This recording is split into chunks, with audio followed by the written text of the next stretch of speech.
I never reviewed episode 16. Huh.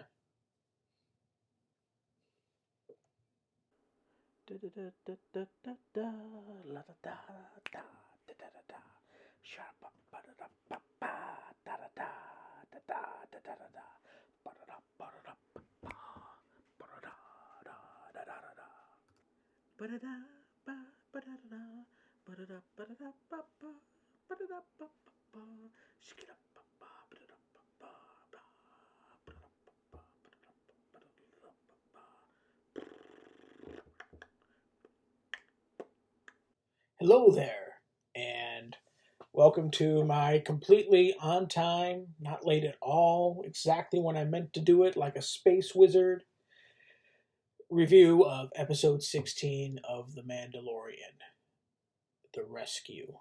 Now, yeah, it's been just a titch. A time has gone by.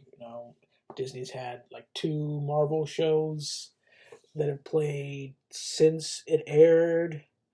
Um,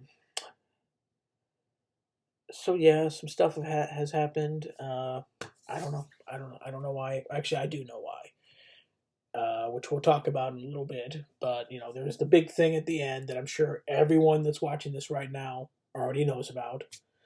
And there is nothing I could say that would be unique or entertaining, insightful. I had nothing. That was just kind of yeah. But we'll talk about that in a little bit. Other things, I got sick. We moved, and then I had visions of having a studio or having an office where I can have do some fun stuff. Because I use these Mandalorian videos as for me to play around and just do weird stuff with the editing. Uh, but as you can see, new place, more stuff. I'm working on it, and I'm just it is May 21st, and I just feel like it's time to review episode 16. And yeah, don't think I'll do anything cute editing wise unless I change your mind between now and hitting the submit button to YouTube. Yeah. Surprise for you if I do. Um, and a big thing, big thing. I have not watched that episode in months, and I'm not going to rewatch it. We're going to do this all based on memory, so we'll see how that goes. So, right then, episode 15 left us off at some point with Mando delivering a threatening message to uh, Gideon, Moff Gideon, and of how he's going to come get Grogu. And that brings us to here, where he's coming to go get Grogu. But before he does that, him and Boba Fett need to get themselves some more Mandalorians. And so we go ahead and they somehow, magically, space magic, track down.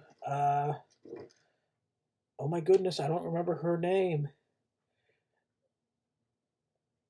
Oh God, I can't remember the actress's name. It's Kara Thrace. Oh, this is gonna be so bad. Anywho, they track her down and Sasha Banks, Mandalorian people. Whatever happened to the dude, who knows? I saw a joke that he was in the bathroom that entire time, and that's great. We had a standoff between oh God, Mandalorian Starbuck and Boba Fett, which I believe in the past where they talked about how Boba Fett isn't a real Mandalorian, which I guess he is, whatever. Um, but all things work out because they're going after Moff Gideon, who has the dark saber, which what's her face wants for to become the ruler of Mandalore.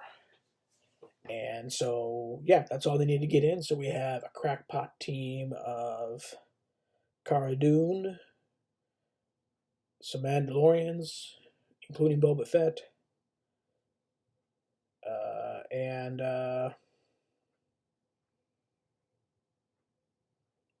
Ming-Hua. I don't remember her name either. This is great. So yeah, and they're going to go ahead and aboard Slave One, go after Moff Gideon's cruiser, Star Destroyer cruiser, starship. Yep, and they do that. They get on board and proceed to start kicking stormtrooper butt. We get a fun girl power scene, which was awesome. I don't care what anyone says. It's awesome. Get over it. We get a big, awesome sword fight by the Chekhov's gun of the Mandalorian steel spike that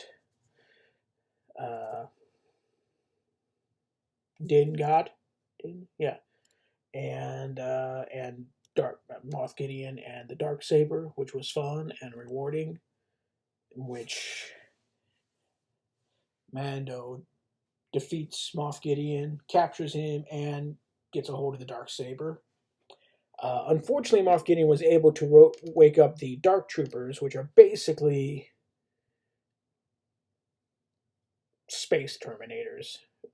I mean, they're like Cylons, but they're black in Star Wars. And they kick all sorts of butts. And Din manages to flush all of them out in space except for one, which he then, barely is able to defeat. Just, happenstance. And it's great. They storm the bridge, everything. Moff Gideon does some Moff Gideon bad guy stuff. Tries to get control. Tries to whatever, and then as they're in the bridge, all those dark troopers that were flushed out into space, which you remember back when Grogu was captured, they can fly. They have jetpacks, so they just come right back aboard the ship and start storming the bridge where everyone is, where they're locked in. And yeah, it's not going to go great. They had, like I said, Din barely defeated one on his own. And there's like, I'm not going to count, at least 20 of them.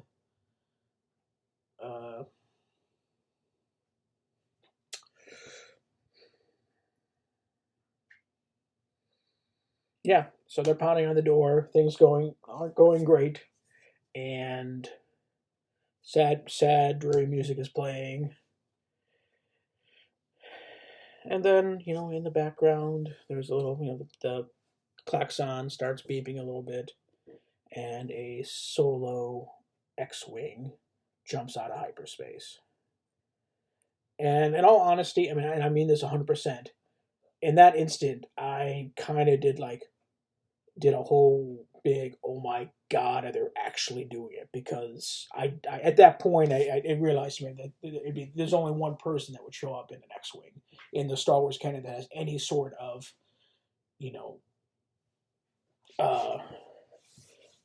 value, that we should recognize this, because that's how that was set up. So I spent the next, I don't know how long it was, maybe a minute and a half of them trying to get to that slowly reveal of me just kind of hyperventilating, because I absolutely could not believe that that's what they were going to do. And here now I still can't.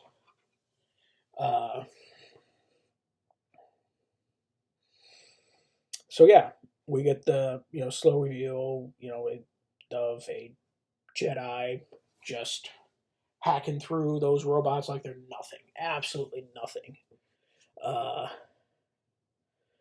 And they give us hints. It's a slender person, green lightsaber. Just great. I mean, just complete badassery all the way up. It's a good couple minute segment of this Jedi getting to the bridge, And all the while, like Grogu's kind of like at the monitor, just kind of like reaching for this Jedi. So it's obviously this is who he connected to, which excuse me, looking back, of course he did. That's who he connected to. So this Jedi just busts through everyone and gets to the door, and I don't know why everyone's so apprehensive, like not letting him in.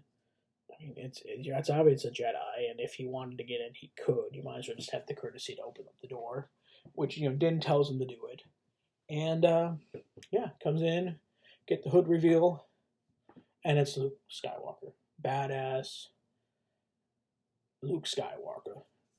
He gets just like his dad. He gets the whole the hallway scene where he just gets to be completely just awesome, brutal, and it's good because we as at least me, the audience, that's me, never got a chance to see Luke be badass outside of briefly in Return of the Jedi, where it's just there's an article on Tor where we I think the title of it is we've all forgot that Luke Skywalker is a badass motherfucker. Yeah, and he is. I mean, he has to be. And it was really nice to get a brief glimpse of that. And about anything else that happened like in this season, whatever, I'm very thankful to see everyone's not everyone's maybe not a favorite Star Wars character, but to see the Star Wars character show off. So yeah, they do that. Uh, I forgot, and I'm sorry. I always want to give credit to the guy that does the soundtrack for The Mandalorian. Just went above and beyond. If you wouldn't have told me, I would have assumed that the score that's playing there is John Williams, and it's not. Like it's completely like a unique theme. But it was just the way it's scored and the cinematography. It was just tremendous. I'm getting ahead of myself a little bit, but I absolutely adore from like the soundtrack. Well, actually, I enjoy the soundtrack uh, the entire thing. We had freaking dubstep when the Dark Troopers were showing up. But it was just I felt like it was absolutely a masterpiece in that sense. Uh, so we get a an astoundingly touching moment with Din saying goodbye to Grogu and taking off his helmet to let Grogu see his face. And that wasn't for anyone else in the room. That was for Grogu. And even though he already crossed that line a couple episodes ago, it didn't feel less impactful. It was a genuinely, moment of affection and care. And I appreciated that a lot. And then it was gone. Grogu went with Luke. The elevator, we saw R2D2 because and the elevator door shut, and we had credits. Except for the post-credit scene of Din taking over. I'm sorry, Boba Fett taking over. Jabba the Hutt's palace, which is the setup, the Boba Fett series that's coming, which will come before we get season 3. And that's it. There might have been another cutscene, but I don't remember it. All in all, I mean, there's not a lot or anything to complain about that episode. My initial reaction to the CGI of Luke was I did not like it. I thought it was really awkward, especially when he talked. But and I guess to the point, like I don't mind recasting. I don't mind it at all. There was a lot of people talking about how Sebastian Stan should play Luke, which I mean I guess I see the resemblance. I don't mind recasting for the purposes of this or for age or whatever.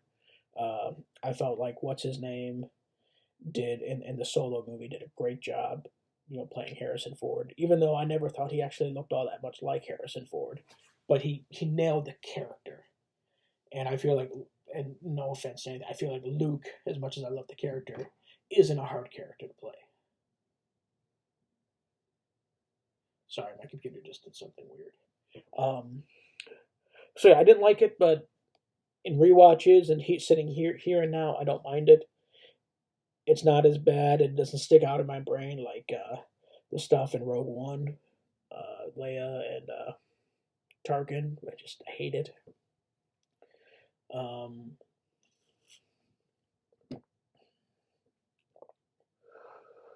yeah, it was great. I love the setup where we're going from here because I mean, obviously, from this point, there's the whole subplot with Din having the dark saber, basically winning it by defeating Gideon.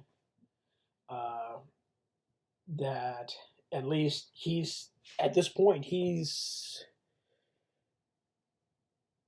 got the title. I mean, like he is the one that is qualified to lead the Mandalorians, all of them. And even though he doesn't want it, he's the one that got the saber, and he can't just give it away like he wanted to Starbuck. Um,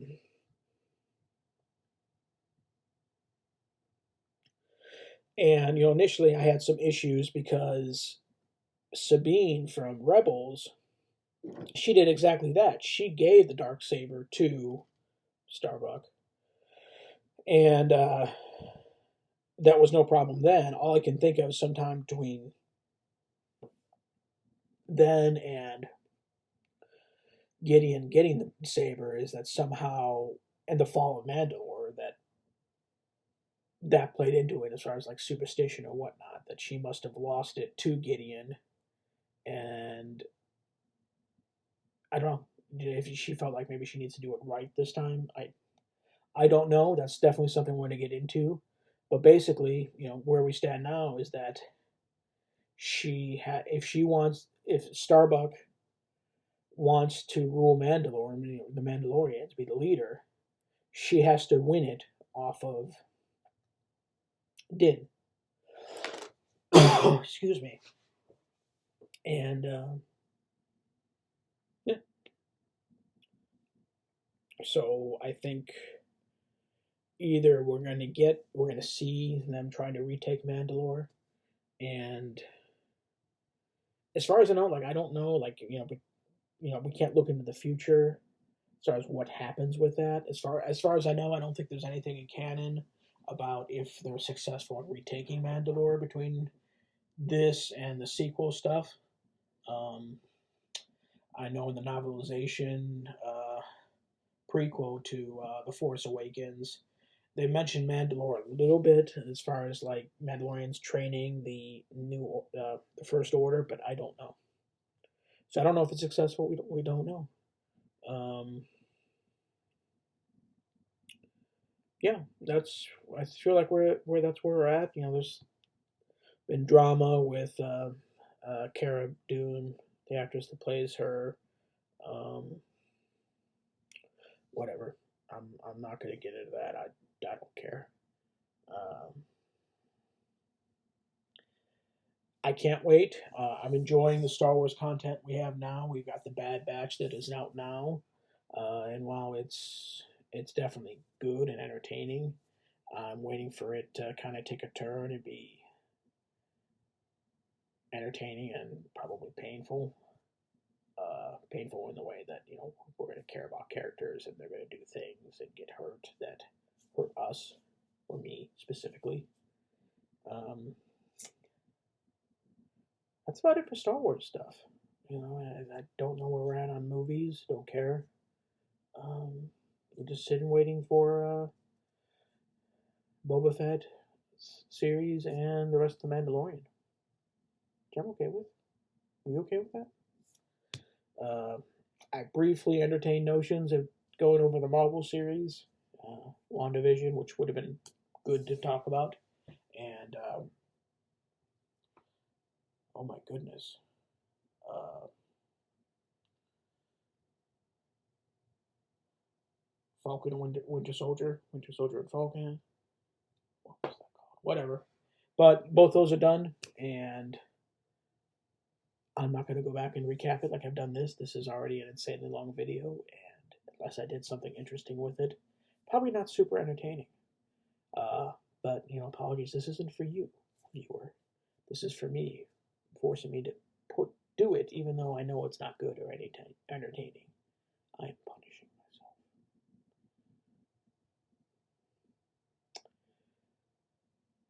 That's that. Unless there's something else Star Warsy I want to talk about, maybe the Bad Batch, maybe Star Wars Resort at Disney World. I'm kind of excited for that. But that's that. I hope you all have a wonderful day, week, month, year, decade, century, hours, minutes. I hope it all is awesome for you every second. And I will let you go. I'll probably talk to you later. We'll see.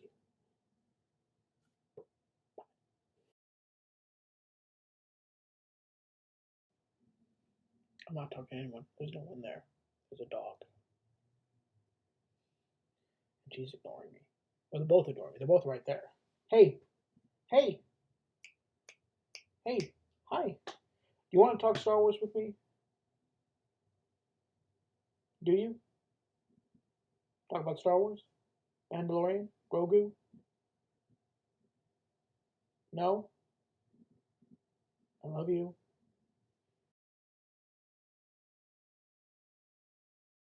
It's frickin' Bo-Katan. Bo-Katan.